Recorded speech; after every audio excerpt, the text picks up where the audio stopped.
2 days ago, our dear friend and a mainstay on this show had his house raided by the FBI. I say raided. They were executing a search warrant. They removed many boxes of materials, including his notes from when he was the chief UN arms inspector in the 1990s, and including the draft of his next book, as yet unpublished, of course. They took all of his electronic equipment, about 35 boxes of papers.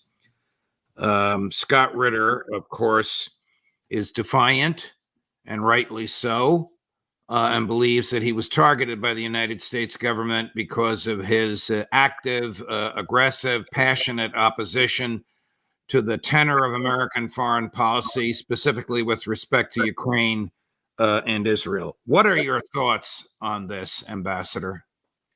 Well, it looks to me like a classic case of the use of the prosecutorial and investigative power to cripple a critic of government policy.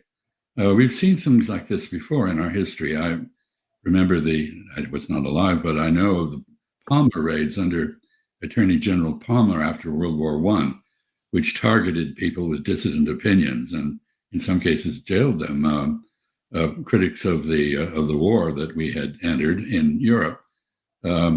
McCarthy era, the same thing. The power to investigate, to call before a congressional committee was a power to destroy the reputations of people and silence them. We've seen in recent years that, as I said, the power to prosecute is the power to destroy, because you can basically force someone to run up legal fees to such an extent that you bankrupt them. And you also, of course, smear their reputation. And this looks to me like that. Scot Ritter's been on the Ukrainian enemy list, which apparently was put together with the U.S. Department of State for years. They've been trying to silence him. He has been the most potent corrective to false information on what is happening on the battlefield that we've had, other than perhaps Doug McGregor. So there's been an effort to silence him. His passport was confiscated as part of the investigative process. But it doesn't seem to me that he's done anything that a journalist or an academic doesn't normally do. Ambassador, here's Scot on this show on June 4th of this year. That's the day after the feds seized his passport. By the way, when they served the search warrant yesterday, they quite properly gave him a copy of the search warrant and a receipt for what they took. And he said he had no complaints whatsoever about the FBI on the scene. He obviously has complaints about the people who dispatched them. When they took his passport at JFK Airport, they didn't identify themselves. They didn't give him a receipt. They didn't give him an explanation. He doesn't even know who they were. He came on this show the day after and pretty much summarized what the State Department has been doing to him, not knowing, of course, what was going to happen 2 days ago. Cut number 16. The State Department, using government appropriated monies for this purpose, created a Center for Countering Disinformation as an adjunct of the Ukrainian president's office. They did this in 2022. One of the first things that this Center for Countering Disinformation did, under the guidance and direction of the State Department of the United States, was to issue a blacklist of people that they called information terrorists. And on that blacklist were a large number of Americans, including myself. And this list, this center since that time, and here's the important thing about being called an information terrorist. That's a specific term being used by the Ukrainians, backed by the United States government. They said that an information terrorist must be hunted down and brought to justice the same way any terrorist would. And so I've been accused of saying things that make the Ukrainian government unhappy. They now say that I must be hunted down and arrested, detained, killed as would any other terrorist in the world, and other Americans as well. They have made me, this center, again, with the U.S. State Department's support, has put out a list that, a weekly list where they say I'm the number one threat to truth. Remember There you have how, it. yes, there you have it, is right, Ambassador. Remember how George Orwell warned us in 1984 about the destructive power of words.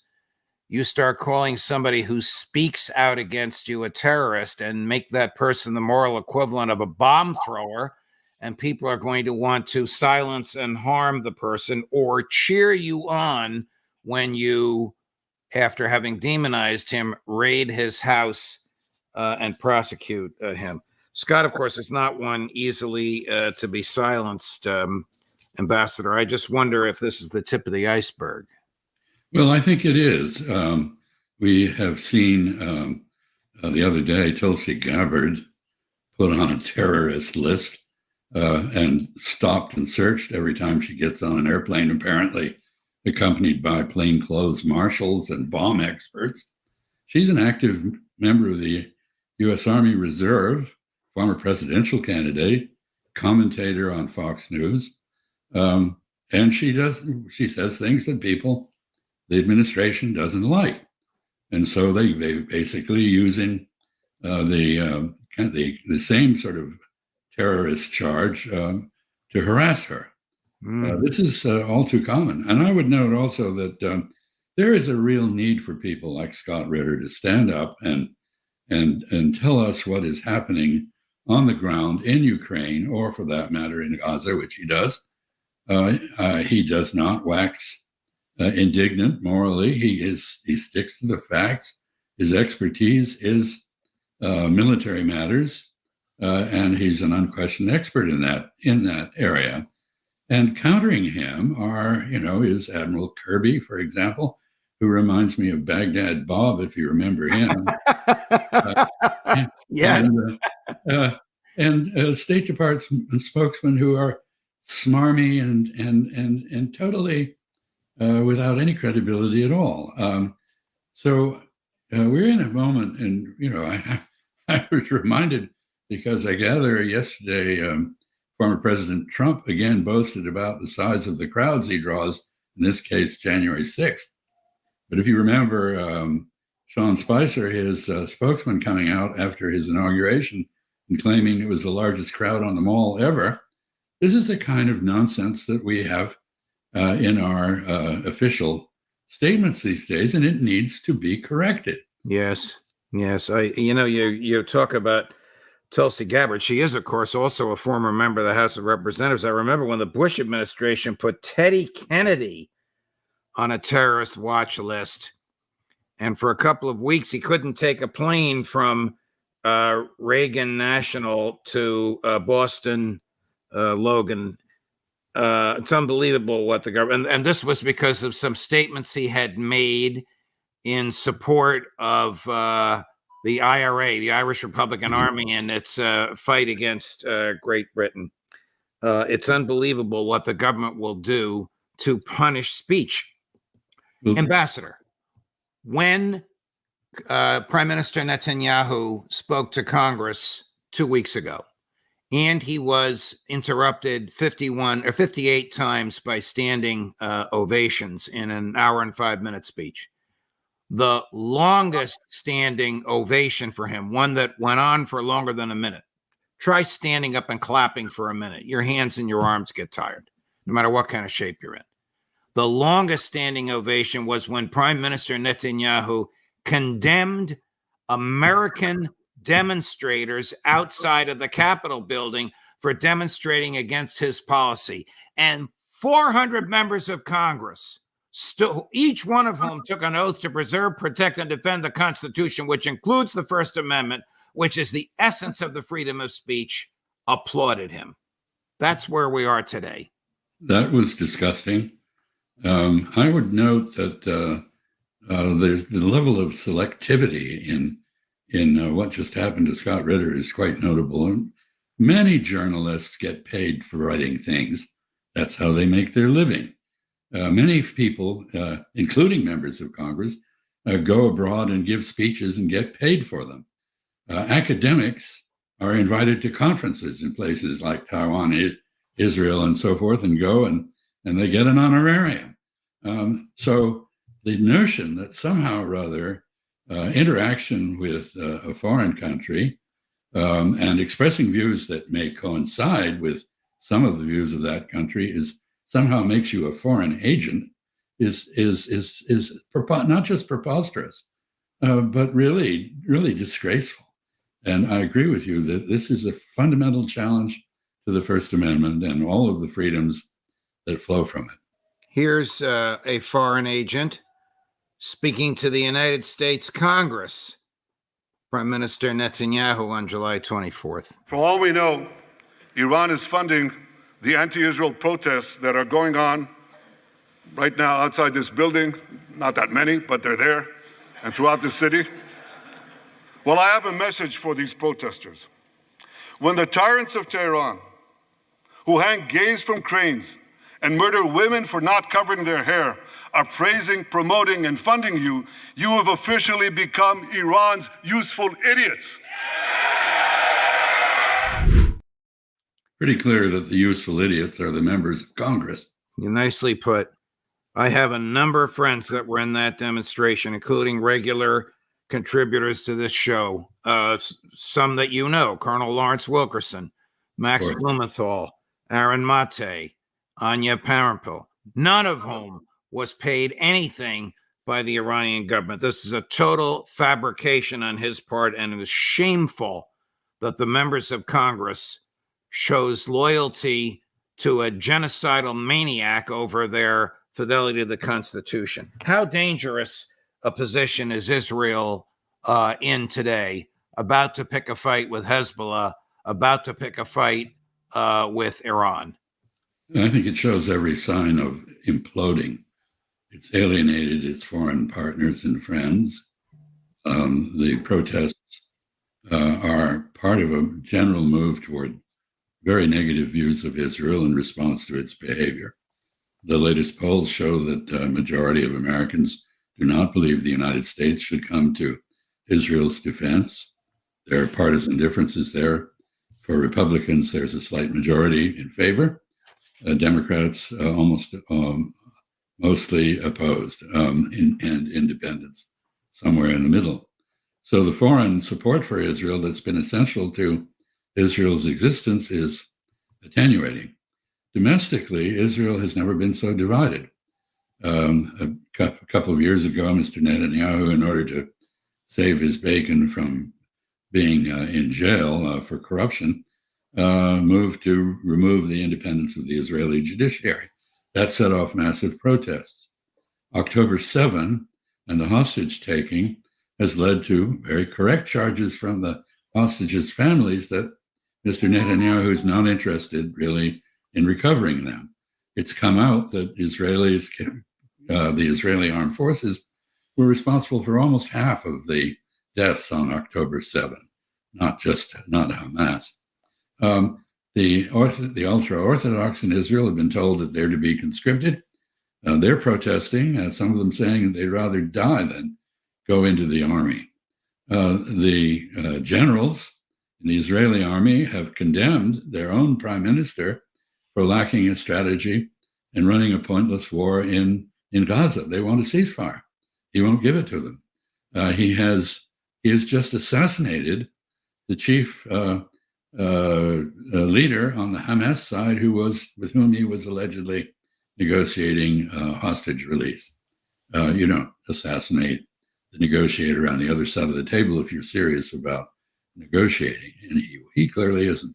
And now he's trying to produce a wider war, and that too is dividing Israelis. There are, of course, a couple of 100,000 Israelis who've been displaced from their homes by the turmoil that has ensued since October 7. Both Hezbollah and Hamas fighters have made parts of Israel unsafe. And so we have an economy in Israel that's down by about a third the GDP. There are many thousands of small businesses that have closed. The military on the ground are saying that they're exhausted, they're wrung out. We have conscientious objectors appearing for the first time in significant numbers, and probably 500,000 or 600,000 Israelis have emigrated out of whatever, either because they, in good conscience, can't be part of what's going on, or because they fear for their safety. There are about 2 million Israelis who have second passports, and we don't know what they're going to do. This is not a country that is in any kind of good shape. And Mr. Netanyahu doesn't have any path, apparently, out of the abyss that he has led his country into. Ambassador, your career is in the area of diplomacy, the peaceful relationship between nations. Does the United States ever say no to Israel? We haven't done so for a very long time. You have to go back to George H.W. Bush and Jim Baker to find an example of the United States really using the leverage that we have on Israel. Israel can't do very much of anything without our support. And we have given them a blank check. And if you lecture them sternly about their behavior, but there's no consequence whatsoever for their continuing it, you're just wasting words. There is no diplomacy toward Israel. Diplomacy is getting the other party to see that what you want them to do is in their interest. Israel resolutely resists any attention to American interests as opposed to its own. Does the United States enjoy any military, geopolitical, diplomatic benefit to its obeisance to Israel? We may have done so during the Cold War to some extent, but the Cold War is long over. Israel is basically an albatross around our necks. The opprobrium that it has generated through its behavior, including most recently this disgusting spectacle of approving of sodomy, the sodomization of Palestinian prisoners, and actually a live stream show of a rape for the benefit of the Minister of National Security, Itamar Ben-Gvir. This is just spilled over to us.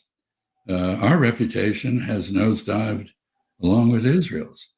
Our influence has taken a huge hit.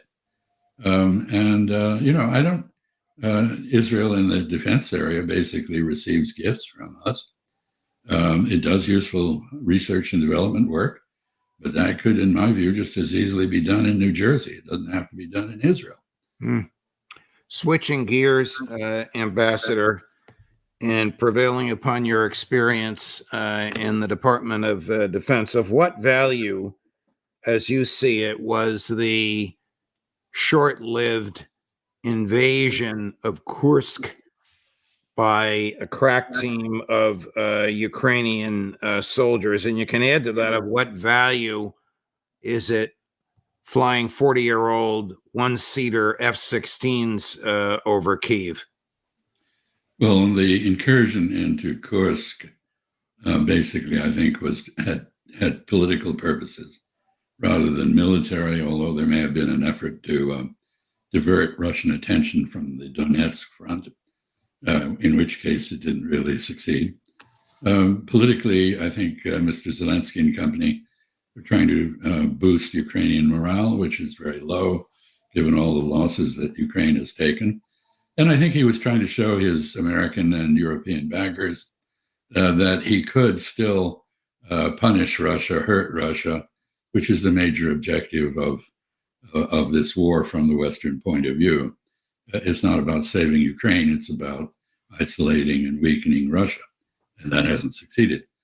So this was, I think, an act of desperation, mostly for political effect.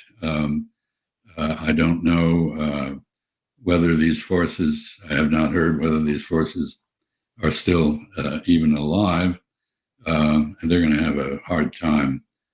You always take more losses on the battlefield when you attack than you do when you defend. And they have walked right into a Russian trap, in my view.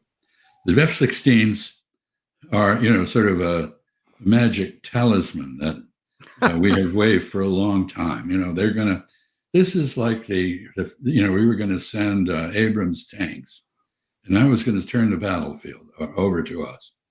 And it didn't happen, and they didn't work. And now we're going to see whether F-16s can survive the world's most effective anti-aircraft missile system, which the Russians have developed. And my guess is this is going to prove just as empty a gesture as the transfer of the Abrams was. How much longer do you think Ukraine can last? I'm going to guess, and of course, my field is not military or defense, at least until election day. I think that's a very good guess. What I note is that Mr. Kuleba, the foreign minister, has been to Beijing, and Mr. Zelensky, who once said that he made it illegal to talk to the Russians, now says the Russians have to be at the table if there's a peace conference. Mr. Kuleba said, well, if they negotiate in good faith, we're ready to negotiate. Mr. Putin, on his part, had said he wouldn't talk to Zelensky, but he seems now to have backtracked from that. So I think there's some realism in the air on both sides, and both appealing really to the Chinese to help them find a path forward.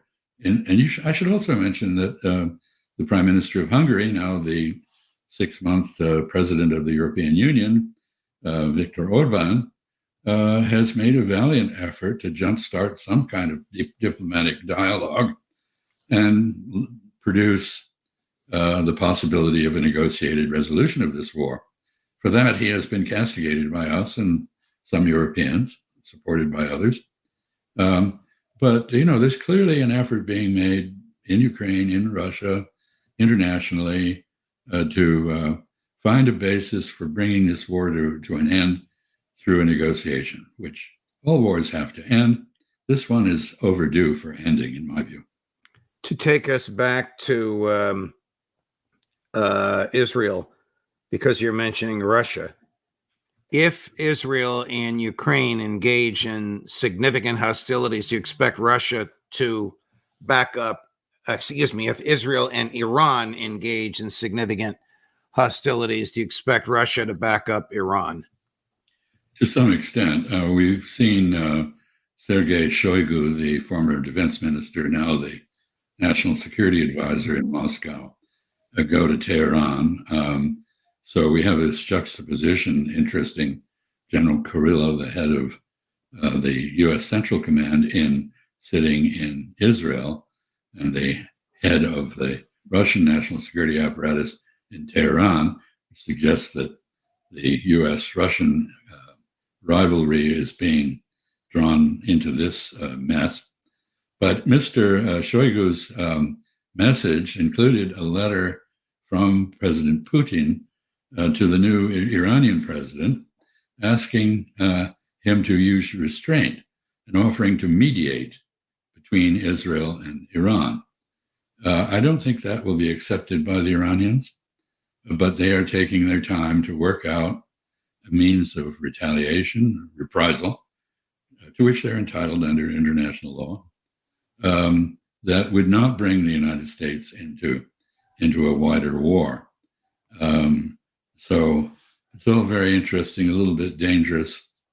And the Russians, again, as they did in Syria, if you remember, with the issue of nerve gas, the Russians are using the fact that they can talk to everybody in the region, whereas we can't, to increase their influence and possibly solve the problem.